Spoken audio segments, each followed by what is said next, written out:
亲爱的朋友们，欢迎来到微光夜读。陈店长冷笑着把那张罚单拍在柜台上，68万，一分都不能少。你把我们店的镇店之宝给划伤了，不是你想走就能走的。我看着面前这张荒唐的罚单，平静地拿出手机，点开一个置顶的群聊，把罚单拍照上传。陈店长还在叫嚣：别装了，什么人我没见过，打电话叫人是吧？告诉你，今天就算天王老子来了，这68万你也得赔。消息刚发出去，张总的手机就开始疯狂震动，他低头一看，脸色瞬间煞白，手机啪的一声掉在了地上。接下来开始我们本期故事，记得点击订阅并开启小铃铛。周六早上8点，闹钟准时响起。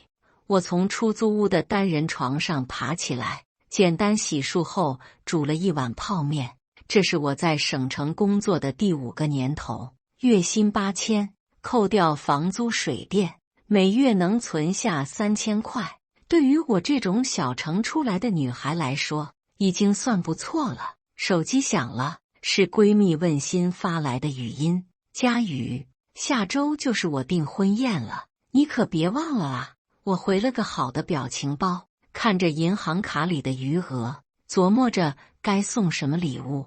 问心是我大学时代最好的朋友，她的订婚宴我必须准备一份体面的礼物。想来想去，决定去市中心的金辉商场看看，那是本市最高档的购物中心之一，平时我很少去。今天正好周末，换上优衣库的白 T 恤和洗得发白的牛仔裤，背上用了3年的帆布包，我出门了，坐了40分钟地铁，终于到了市中心。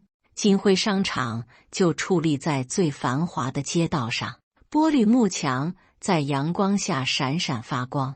推开旋转门的瞬间，一股混合着香水味的冷气扑面而来。大理石地板锃亮，能倒映出人影。1楼都是国际大牌，那些橱窗里的包包，随便一个都抵我大半年工资。售货员们个个妆容精致，制服笔挺。看到我进来，有几个人下意识地打量了一下，然后就移开了目光，继续和其他顾客聊天。我知道他们在想什么，在这种地方，衣着就是最直接的标签。我这身打扮，一看就不是目标客户，不过我也不在意，反正只是来随便看看。2楼是珠宝首饰区，各种品牌的专柜一字排开，灯光打在那些钻石黄金上，晃得人眼花。路过一家叫璀璨珠宝的店铺时，我被橱窗里的一条项链吸引了。那是一条铂金项链，设计很简洁，就是一个小小的4叶草吊坠，镶着几颗碎钻，标价牌上写着68000元。我停下脚步，隔着玻璃仔细看了看，这个价格确实贵，但设计真的很漂亮，问心应该会喜欢。正犹豫要不要进去看看，一个声音在身后响起：小姐，需要看首饰吗？回头一看，是个30多岁的女人，工牌上写着陈店长。她的笑容很职业，但眼神里带着一丝不易察觉的轻慢。我指了指橱窗里的项链：能看看这条吗？陈店长上下打量了我一眼，笑容变得有些敷衍。那是我们店的明星产品，全市就这一条，很多顾客都在询价呢。言下之意很明显，你买不起就别浪费时间了。我没理会他的暗示，径直走进店里。麻烦拿出来看看。店里还有3、4个售货员，看到我进来，都停下手里的活计。其中一个年轻的小姑娘小声嘀咕：又是只看不买的。陈店长慢吞吞地走到柜台后面，一边开锁一边说：这条项链是意大利设计师的作品，全球限量发售，铂金材质，用的都是南非进口的钻石。他一边说，一边观察我的反应，大概是想看我知难而退。我平静地说：“我能试戴一下吗？”陈店长的手顿了一下，随即露出一个意味深长的笑容：“当然可以，不过我要提醒您，试戴过程中如果造成任何损坏，都需要照价赔偿的。”我点点头，没问题。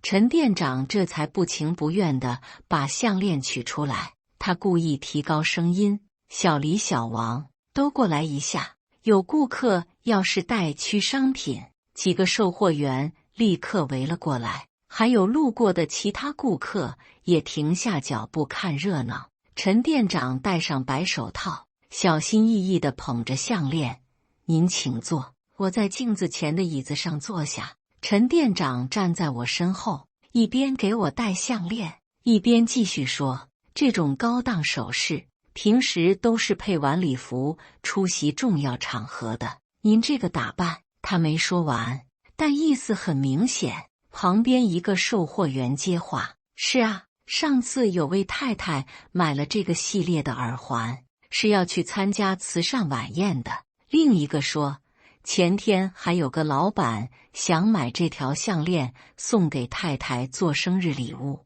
一听价格就犹豫了。他们你一言我一语，无非就是在暗示，你这种人买不起就别试了。”项链戴好了，我看着镜子里的自己，确实很漂亮。四叶草吊坠正好落在锁骨中间，碎钻在灯光下闪闪发光。陈店长站在旁边，双手交叉抱在胸前：“怎么样？好看是好看，就是和你的气质不太搭。这种首饰需要一定的气场才能驾驭。”我没说话，伸手想摸摸吊坠。陈店长立刻紧张起来：“小心，别碰，万一刮花了怎么办？”我收回手，我想再看看其他款式。陈店长翻了个白眼：“其他款式更贵，我看您还是考虑一下我们店里的银饰吧，在那边角落里，几百块到几千块都有。”我站起身：“不用了，就这条吧，麻烦帮我取下来。”陈店长松了口气，伸手去解项链扣子。就在这时，他突然大叫一声：“天啊！”所有人都被吓了一跳。陈店长指着项链，声音都在颤抖：“有划痕，项链上有划痕。”我愣住了：“什么划痕？”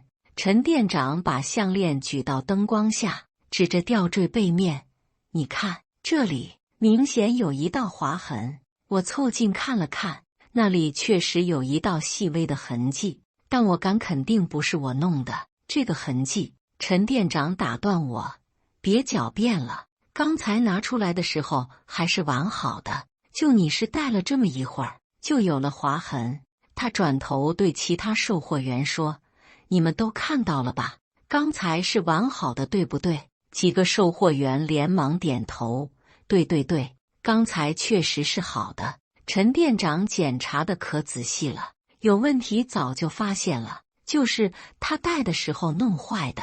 陈店长立刻拿出手机：“我这就叫保安，小王，去把张总请来。”不到2分钟，3个保安就到了，堵在店门口。又过了一会儿，一个50多岁的中年男人快步走来，陈店长立刻迎上去：“张总，您来的正好，这位顾客把我们店的镇店之宝给划伤了。”张总皱着眉头走过来，先看了看项链，又看了看我，确实有划痕。小姑娘，损坏商品就要赔偿，这是规矩。我冷静地说：“我没有弄坏它，这个划痕本来就有。”张总摇摇头：“我们金辉商场经营20年了，信誉一直很好，每件商品入柜前都会仔细检查，不可能有瑕疵品。”陈店长在旁边添油加醋：“就是我们可是正规商场，不是路边摊。”围观的人越来越多，有人开始拍照录像。陈店长见状更来劲了：“既然你说不是你弄的，那好，我们调监控。他指了指头顶，看到没？高清摄像头，每个角度都拍得清清楚楚。说完，他就让人去调监控。几分钟后，一个保安拿着平板电脑过来，陈店长接过平板，看了几眼，得意地说：“看吧，监控显示你在试戴的时候，手确实碰到了吊坠。”他把平板转向围观的人群，大家都看看，事实摆在眼前。确实，监控里我有抬手的动作，但那只是下意识想摸一下，根本没碰到。可是监控角度的问题，看起来像是碰到了。张总清了清嗓子，证据确凿，按照商场规定，损坏商品需要照价赔偿。陈店长，开赔偿单吧。陈店长立刻拿出一个本子，刷刷写了起来。写完后，他把单子拍在柜台上，68万。我以为自己听错了。多少？陈店长冷笑，68万。项链原价6万8，但这是限量款，全球就这么几条。损坏后，我们没法再销售，也没法从意大利再进货。按照行规，限量商品损坏要按10倍赔偿。围观的人群发出惊呼声：68万，这也太狠了吧！谁规定的10倍赔偿？这不是敲诈吗？张总咳嗽了一声，大家不要大惊小怪，这是行业规则，珠宝行业都是这样，限量款的价值不能用普通标价来衡量。陈店长得意地看着我，怎么样？68万，是现在付还是刷卡？付不起的话，我们就报警了。我深吸一口气，环视了一圈围观的人群，有人在窃窃私语，有人在拍照，还有人露出同情的目光。保安们往前逼近了一步，陈店长继续咄咄逼人：“别装了，我什么人没见过。”想试试贵重首饰过过瘾，结果弄坏了，付不起钱。现在后悔了吧？看你这身打扮，全身上下加起来不超过500块吧。优衣库的 T 恤，地摊货的裤子，还有那个起毛球的包包。旁边的售货员也开始帮腔，就是没钱装什么大款，活该。谁让他不自量力？现在知道害怕了吧？68万卖了他都不够。张总假惺惺地说：“小姑娘，要不你打电话问家里借钱，分期付款，我们也可以考虑，就是要加利息。”陈店长冷笑：“他这样的家里能有什么钱？说不定父母都是农民工，一辈子都没见过68万。”面对这些羞辱，我依然保持着平静。这不是我第一次被人看不起。5年来，因为穿着普通，我经历过太多类似的事情。银行办业务，柜员爱理不理；去4S店看车，销售员连介绍都懒得介绍；甚至在一些餐厅，服务员会故意把我安排在角落的位置。但今天不一样，今天他们过分了。我拿出手机，所有人都盯着我。陈店长讥讽地说：“怎么，要打电话求救？我告诉你，没用的，今天谁来都没用。”一个售货员附和道：“就是，我们张总在本市商界很有面子的，谁敢跟我们作对？”张总也端起架子：“小姑娘，我劝你还是认命吧，老老实实赔钱，我们还能给你留点面子。要是闹大了，对你没好处。”我没理会他们，解锁手机，打开微信，在置顶的位置有一个群聊，群名很简单：金辉董事会。这个群平时很安静，只有在讨论重大决策时才会活跃起来。群里只有10几个人，都是集团的核心股东和高管。我打开相机功能，对准那张68万的罚单，拍了一张清晰的照片。陈店长还在喋喋不休：“拍照有什么用？想发朋友圈博同情？我告诉你，没人会可怜你的。另一个售货员说：“对啊，谁让你自不量力呢？我在群里发送了照片，配了一段文字。各位叔叔阿姨，我在自家商场是个项链，被开了68万罚单，这是什么规矩？”发送1秒、2秒、3秒，群里炸了。第一个回复的是王叔叔：“什么68万罚单？哪个店？”李阿姨：“佳宇，你在哪个商场？”赵叔叔：“金辉商场2楼，我马上到。”陈叔叔：“这是怎么回事？谁敢这样欺负我们家佳宇？”周阿姨：“太过分了，我这就过去。”与此同时，张总的手机开始疯狂震动，他皱着眉头，不耐烦地掏出手机：“谁呀？”这个时候打电话，看到来电显示的瞬间，他的脸色变了。王董。电话那头传来怒吼，虽然听不清具体内容，但能感受到对方的愤怒。张总的手机一直在响，未接来电一个接一个，他的脸色从疑惑变成震惊，从震惊变成恐惧。与此同时，微信也在疯狂弹消息。张总颤抖着打开微信，看到董事会群里已经刷屏了。他看到了我发的照片，看到了我的文字，看到了我的名字林佳宇。林佳宇，他喃喃自语，突然像想起什么，猛地抬头看我，手机从他手中滑落，啪的一声摔在地上。陈店长还没意识到发生了什么，继续在旁边叫嚣：“张总，别接电话了，赶紧让他赔钱啊，不然报警把他抓起来。”张总没理他，而是用一种极其复杂的眼神看着我，嘴唇哆嗦。您是？我平静地看着张总，我是谁不重要，重要的是你们商场就是这样对待顾客的。张总的腿开始发软，额头冒出冷汗。林小姐，您是林小姐？陈店长不解地看着张总。张总，您怎么了？什么林小姐？她就是个穷丫头。张总突然转身，劈手就是一巴掌打在陈店长脸上。闭嘴！你知道你在跟谁说话吗？陈店长捂着脸，惊呆了。张总，您……这时，商场入口处传来一阵骚动，几辆黑色的豪车接连停在门口，车门打开，一群衣着考究的中年人快步走进商场。走在最前面的是王叔叔，60多岁，虽然头发花白，但精神矍铄，他是集团第2大股东。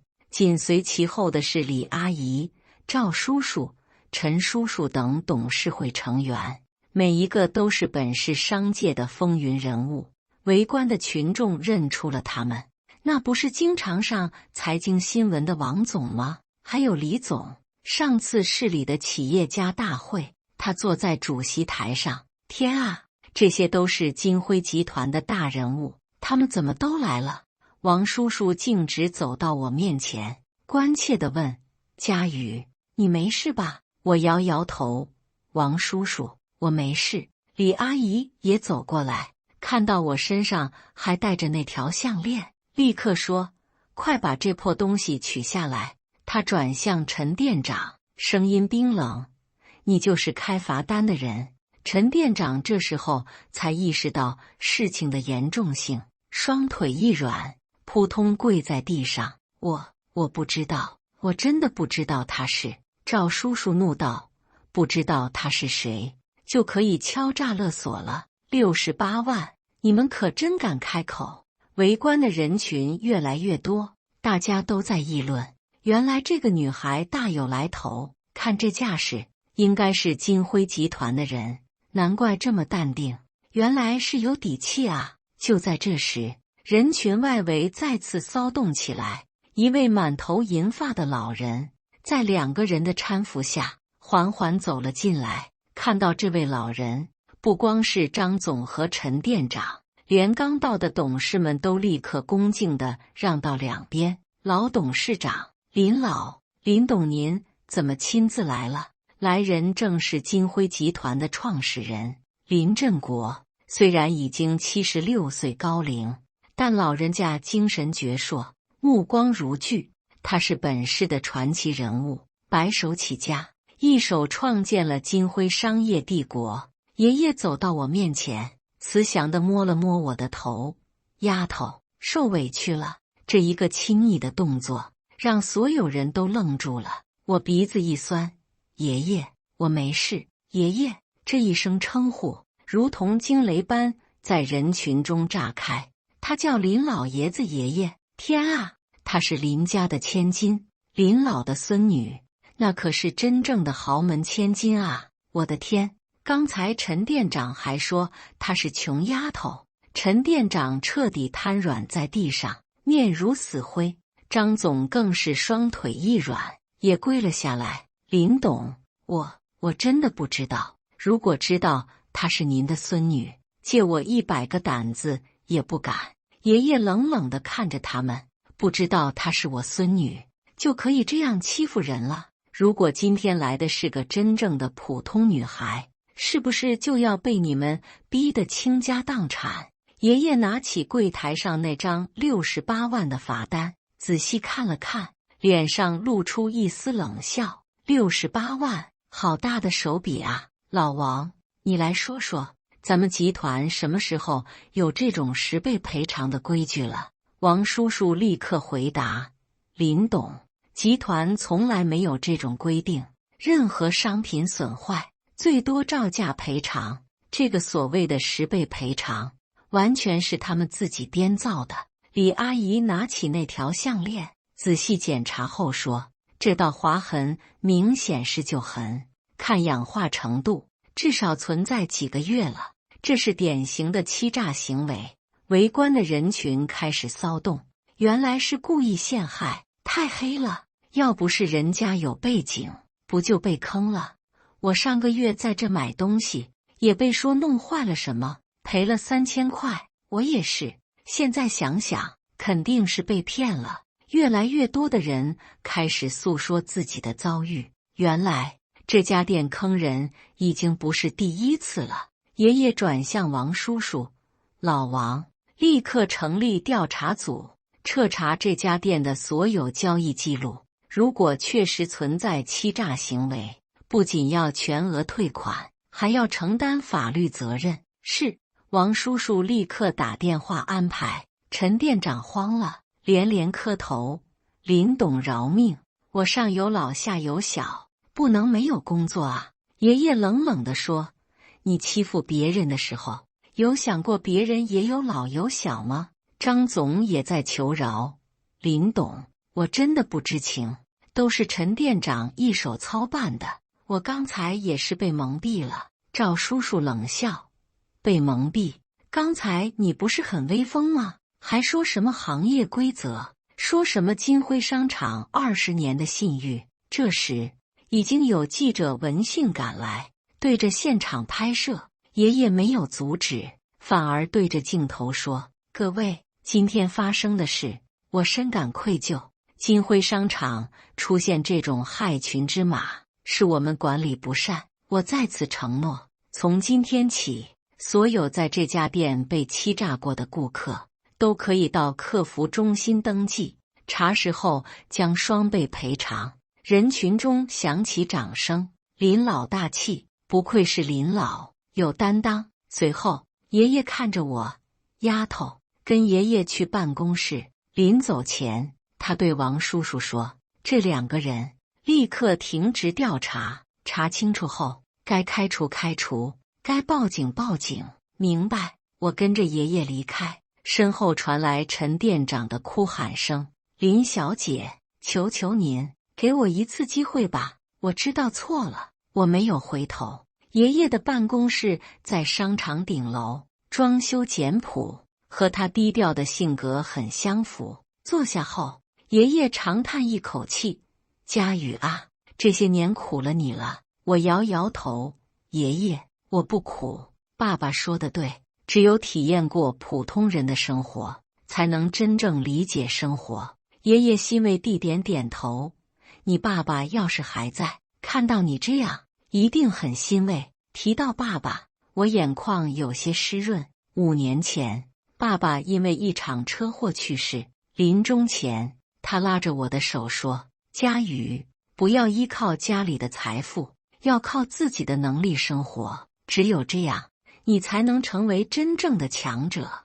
从那以后，我离开家，隐姓埋名在外打工，体验普通人的生活。爷爷继续说：“其实我一直派人暗中保护你，但从不干涉。看着你租廉价房、挤地铁、吃泡面，我心里不是滋味。但我知道，这是你的选择，也是你的成长之路。”我感激地说：“谢谢爷爷的理解。这5年，我学到了很多书本上学不到的东西。”爷爷拿出一份文件，这是上个月你用笔名发表的那篇关于新零售的文章吧？我惊讶地看着他。爷爷，您怎么知道？爷爷笑了，文章写得很好，观点独到，特别是你提出的体验式消费理念，正是传统零售转型的方向。他顿了顿，丫头，你在基层历练够了，是时候回来了。集团需要你这样既懂理论又有实践的人。我犹豫着，爷爷，我还没准备好。爷爷摆摆手，没有人是完全准备好的。当年我创业的时候，也是摸着石头过河。重要的是，你有一颗正直的心，知道什么是对，什么是错。这时，秘书敲门进来：“林董，调查结果出来了。”王叔叔走进来，脸色严肃：“林董，情况比我们想象的严重。这家店在过去2年里，共发生78起类似纠纷，涉及金额超过500万。”爷爷的脸色沉了下来。其他门店呢？王叔叔说：“我已经安排全面排查，初步发现至少有5家门店存在类似问题。”爷爷站起身，在床前站了很久，最后他转身说：“召开紧急董事会，是时候对集团进行彻底改革了。”第2天，董事会如期召开，会议室里气氛凝重。昨天的事已经上了新闻，对集团声誉造成了不小的影响。爷爷首先发言：“各位，昨天的事大家都知道了，这不是个别现象，而是我们管理体系的问题。”他看了看在场的每一个人。我们起家的时候靠的是诚信，但现在我们丢掉了最宝贵的东西。副董事长赵总说：“林董，个别员工的问题不能否定整个集团的成绩。”爷爷打断他：“不是个别，老赵，你去我们的商场走走，看看那些售货员的嘴脸，看看他们是怎么对待普通顾客的。”会议室一片沉默。爷爷继续说：“佳宇在外面这5年，体验了什么叫被歧视，什么叫被轻视。如果连我的孙女都会被这样对待，普通人呢？”他转向我：“佳宇，你来说说你的想法。”我站起身，深吸一口气：“各位叔叔阿姨，我认为我们需要一场彻底的变革。第一，改变经营理念。商场不应该是少数人的专属，而应该是所有人的生活空间。第二，调整品牌结构，减少奢侈品比例，增加终端品牌和生活品牌，让不同收入的人都能找到适合自己的商品。第三，改革服务标准，不论顾客贫富，一视同仁，建立严格的投诉机制，对歧视顾客的员工零容忍。第四，打造体验式消费，增加书店、咖啡厅、儿童乐园等设施，让商场成为家庭休闲的好去处。有人反对，这样改革成本太高，风险太大，也有人支持。佳宇说得对，不改革才是最大的风险。电商这么发达，我们再不改变，就要被淘汰了。争论持续了很久，最后爷爷拍板，先选3家店做试点。佳宇，你你来负责，给你半年时间，如果成功，全面推广。我郑重地点头，我一定不辜负大家的期望。散会后，李阿姨走过来，佳宇，需要什么支持尽管说，你的理念很好，阿姨支持你。王叔叔也说，对，我们这些老家伙思想僵化了，是该让年轻人试试了。接下来的日子，我全身心投入到改革中。第一家试点店选在了城西，那里住着很多工薪家庭。我做的第一件事就是调整店铺布局，把1楼的奢侈品店换成了快时尚品牌和生活用品店，把最好的位置留给大众品牌。这引起了很大争议，商场经理老陈反对，林总，奢侈品店租金高，换成普通品牌，我们的收入会下降。我拿出数据，租金是高，但是客流少，算平效，奢侈品店其实并不划算。而且，我继续说，商场不能只看租金收入，客流量大了，其他收入自然会增加。第二件事是改造环境，我在每层楼都设置了舒适的休息区，有沙发、充电插座、免费 WiFi，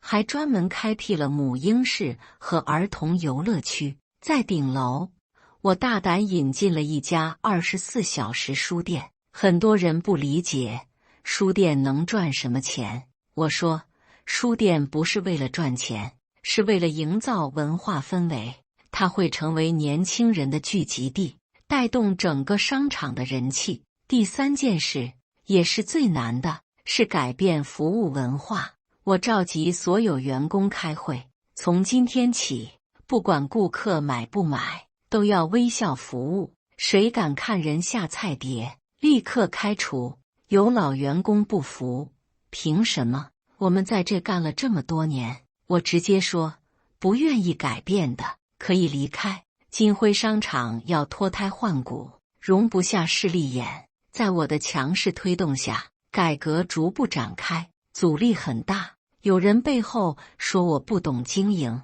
有人等着看笑话，甚至有供应商威胁，你们不要奢侈品牌，以后别想再合作。我顶住压力，坚持改革。2个月后，效果开始显现，客流量比之前增加了200%，虽然客单价下降了，但总营业额反而上升了50%。更重要的是，顾客满意度大幅提升，网上出现了很多好评。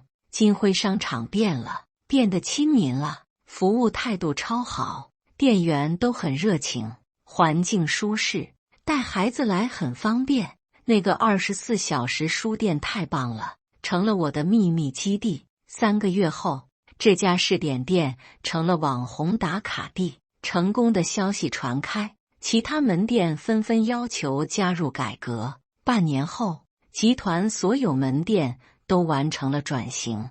年底，集团业绩创历史新高。改革成功后，爷爷在董事会上宣布了一个重要决定：我老了，是时候退休了。我提议由佳宇接任董事长。虽然大家都有预感，但真正宣布时，还是引起了不小的震动。林老，佳宇还太年轻了。是啊，他才29岁，能担起这个重任吗？爷爷笑了，年龄不是问题，佳宇用实力证明了自己。更重要的是，他有正确的价值观。投票结果，全票通过。接过爷爷递来的印章，我深感责任重大。爷爷，爷爷拍拍我的肩膀，丫头，集团交给你，我放心。记住，不忘初心，方得始终。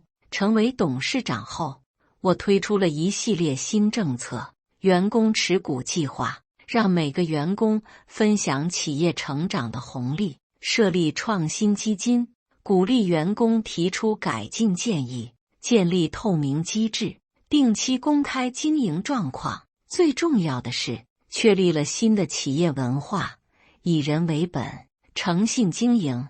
这不仅仅是口号，而是落实到每一个细节。所有高管必须定期到一线工作，了解基层情况，取消高管特权，和普通员工同吃同行，建立严格的顾客投诉处理机制，确保每一个投诉都得到妥善解决。改革不是一帆风顺的，有竞争对手恶意挖角，有供应商联合涨价，有人在网上散布谣言，但我们都挺过来了，因为我们赢得了最重要的东西——人心。员工支持我们，因为他们得到了尊重和回报；顾客支持我们，因为他们得到了优质的服务；社会支持我们，因为我们承担了企业责任。转眼间，距离那次68万罚单事件已经过去3年了。站在集团总部顶楼的落地窗前，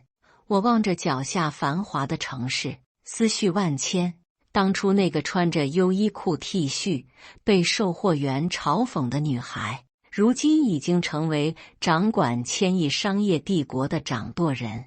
秘书小王轻声提醒：“林董，下午3点的全国店长大会准备就绪了。”我点点头，知道了，让陈梅先进来吧。没错，就是当年那个陈店长。3年前他被开除后，我一直关注着他的动向。失业后的他经历了人生最低谷，丈夫因为她丢了高薪工作而离婚，她不得不搬出豪宅，带着女儿住进了城中村的出租房。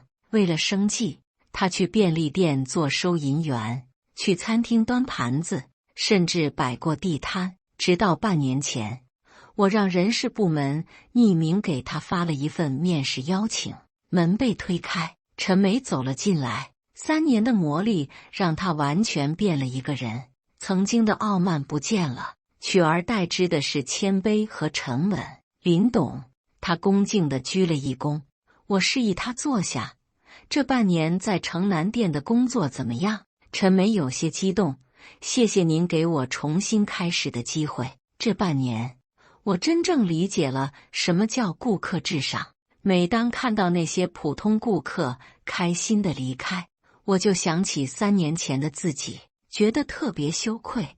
我拿出一份文件，城南店这个季度的顾客满意度全集团第1，员工评价你待人真诚，工作认真，所以我决定正式任命你为城南店店长。陈梅愣住了，眼眶瞬间红了。林董，我当年那样对您。